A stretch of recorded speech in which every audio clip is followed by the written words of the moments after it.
Hi, and welcome back. We are here now with um, someone who is truly involved in youth. So, again, our show is to promote young people who are doing great things, young people who want to showcase their talent, and of course, we also invite anyone who's involved with youth to come on the show.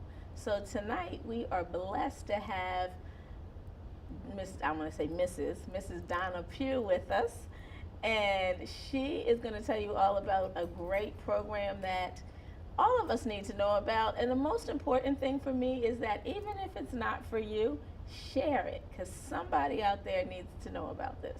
Welcome to the show. Well, thank you. Thank you so much for having me All tonight. right. So, first, let's just get a little bit of background on you. I love to see wonderful women doing great things and just outside of the box. So, if you would tell us quickly about your career and your history. Yes, well, as you said, I'm Donna Pugh. I am the statewide coordinator for the Juvenile Civil Citation Program here in the state of Delaware. I have lived in Delaware since 2009, and prior to moving to Delaware, I have been a licensed and barred member of Pennsylvania, and I have been a former public defender and prosecutor for almost over 20 years, working not only with adults but juvenile justice. All right, so she gave us all that fun professional stuff, but we're going to get just a little personal because we want to hear, here we're encouraging people, of course, young people to take different career paths. And so you stepped out of a comfort zone and you went to an HBCU. So Yes. tell us about that too. Yes, well, as I said, I'm an attorney, and I'm born and raised out of New Jersey, Woodbridge, New Jersey, and I went to a traditional HBCU. I went to North Carolina Central University in Durham, North Carolina. I went for undergrad and law school. All right. See, so that takes a lot of courage in itself to be from Woodbridge, New Jersey, and Yes. that's not a big place. Yes. To then, go to North Carolina, and that's just encouragement for our youth who are thinking, what am I gonna do? I has to be here. Sometimes you can just take that leap of faith Yes. and still make it. And I encourage children that are thinking about going to school. I know a lot of young people like to stay close to home, but I always encourage them to look outside of the box and look and get a different exposure to different environments. And for me, being raised in New Jersey and then going down south to North Carolina to attend school was the greatest experience. And I tell everybody that my 4 years of undergrad and even in law school were the best years of my life. All right, that's great. And then it's nice to see women in atypical careers. So a lot of times we don't see certain career paths. So it's nice and then to take that career path and go all the way around. So Yes. thank you for sharing. We appreciate that. Now tell us about the great program that's now in Delaware. Yes. Yay. Well, as I said, I'm the statewide coordinator for the Juvenile Civil Citation Program. And juvenile civil citation, by definition, is an alternative to arrest program. The initiative and concept of juvenile civil citation has been around for over 20 years. The state of Florida was the first jurisdiction that started this initiative, and they have it in 61 out of the 67 counties. I would say about 10 years ago, the state of Delaware sent a delegation to Florida to look at this initiative, and I'm proud to say 3 years ago, we had a conversation again, and we went from no longer just having a conversation and looking at it to actually creating a model, launching the model on September 10th of 2015, which we just celebrated our 1-year anniversary, right. and also September 6th, having it passed and written into law. So now civil citation is a part of the Delaware Code. All right, that's fabulous. So tell us who's eligible and how someone would happen that you would be involved in a civil citation opposed to an arrest. As I said, it's an alternative to arrest. It's similar to our diversionary programs, but the one good thing and great thing about civil citation is you do not have to go through the family court system, meaning a youth does not have to get arrested and have an arrest record to participate in civil citation. So we're starting it off small because we only have a statewide coordinator. Okay. And I do have part-time help with me, but basically I am coordinating and managing and running the whole entire program except for our case managers. So we started off with 6 low-level misdemeanor charges, which are disorderly conduct, loitering, criminal trespass, the third, underage possession, consumption of alcohol, shoplifting, and possession of marijuana. So if a youth in the state of Delaware, whether you be at the top of the state or the bottom of the state, is committing one of these acts and an officer encounters them, at that point in time, an officer can make the decision that he's not going to place the youth under arrest, and he can refer them to the civil citation program on site. Wow, so that's great. Right.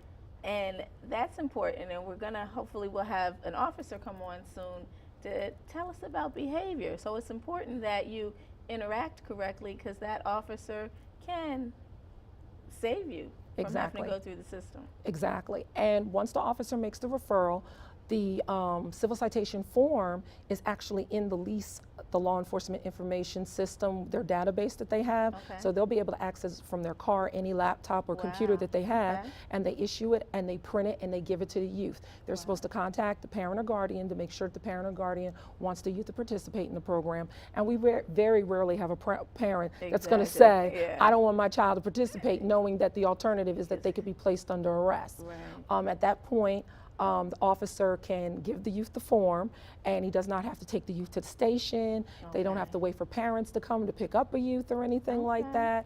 And the great thing about it, it saves time and resources for everybody. We've never had any pushback from anybody. It cuts down the court cases that are going to family court. They can now deal with the more serious cases. Right. It cuts down the case law for the public defenders and for the prosecutors, and it gets the field officers back into the field dealing with other things versus having to take a youth either home or to the station and do paperwork. Okay. Wow, that saves a lot right there. Saves a lot. Wow, so that's great. So it would be at the officer's discretion. That's the way that we have it written in law, that it's at the officer's discretion right now.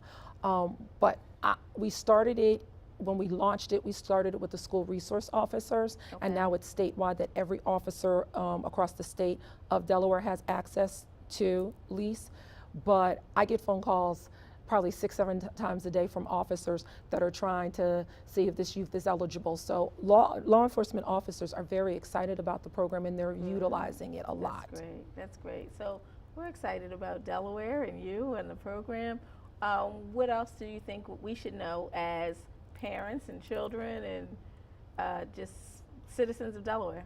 Well, I just want to explain a little bit about what happens with the program when the youth is referred, so that parents and guardians will know. If a youth is referred to civil citation, they receive the document from the officer. They have 7 business days to get in contact with one of our community providers.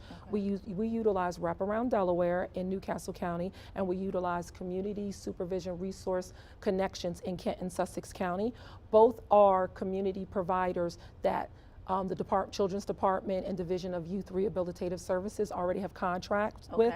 So we utilize them, and they do the case management. So it's a one-on-one 90-day program.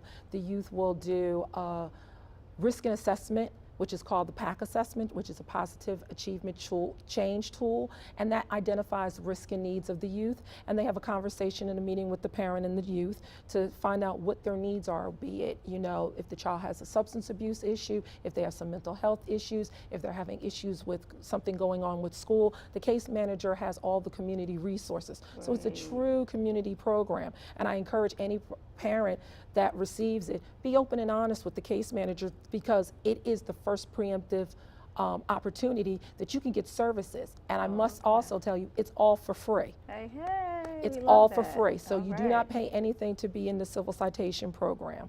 The youth do the community service hours. They also do a community impact statement, which is a restorative justice packet, which helps the child realize why they did what they did. It makes them reflect, like, who did this impact?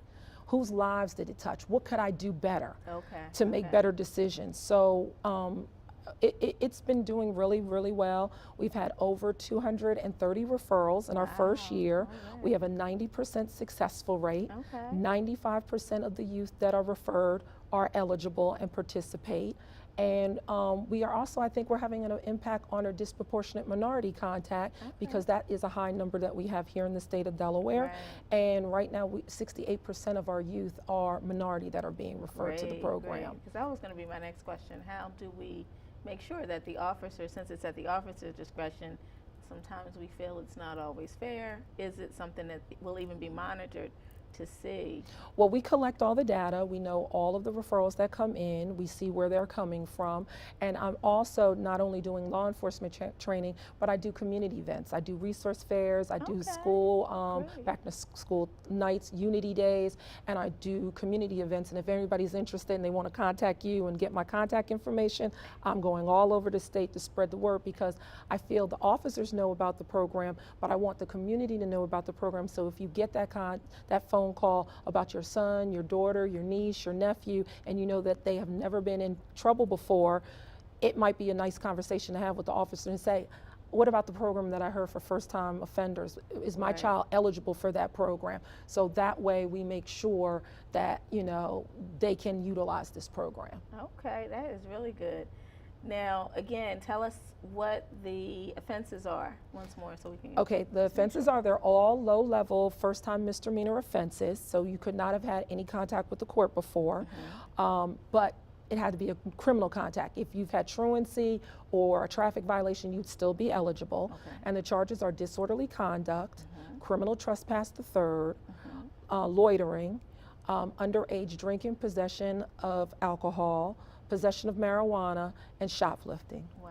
So that really impacts a lot of people. Yes. And especially a lot of young people just being silly. Doing dumb And, stuff. and that was one of the things that we looked at with Florida's model that they were talking about. These offenses are the lowest level youth that make mistakes, and the way our system is right now, if you are arrested, say for disorderly conduct, and you're referred to family court, even if the case is dismissed or null pros, or you're sent to another diversionary program, your family has to get your fingerprints and get an expungement done, which can be about almost $60 or more to actually do, or more if you retain an attorney to have your record expunged. So this preserves criminal records. Wow, that's great. So we applaud you and thank you for working diligently to make all this happen for Delaware. Thank you, thank you. Yes, We're yes. hoping that eventually, as time goes on and we collect more data, that we may be expanding the program Okay. for more charges. Oh, yes, that would be great. That would be really good. So again, we want to thank you for taking the time to come and share. We want to let two things. We want to let everybody know you're watching, somebody else may not be. Please share this information. I always say treat our information like a secret. Tell your 3 best friends, and sooner or later, everybody will know. Yes. So that's what happens. But in this case, it's really not a secret. We really want to let people know, because lack of knowledge, as you said, sometimes you can ask an officer. Sometimes that may affect your behavior when you come in contact, because that officer does have the discretion to say, hey, what about this program? So perhaps if we were just stay mild and deal with what's going on, we can get an opportunity to do something different. So I appreciate that. Thank you, All thank right, you. All right. And again, we want to applaud you, of course, for being a lady of excellence, doing so much, and being such a great example. I have daughters, so I'm always looking to show my daughters all of the possibilities in life. And you can see you went from, as an attorney to now being able to help youth. And so from prosecuting people and doing all those things to now stretching arms and say, hey, let me see what I can do for young people. It's just amazing what you can do when you've been exposed. And so that Absolutely. exposure was able to help you help other people. So we appreciate that. Again, thank you. Thank you for having me Yes. tonight. All right. So we will be right back with more fun.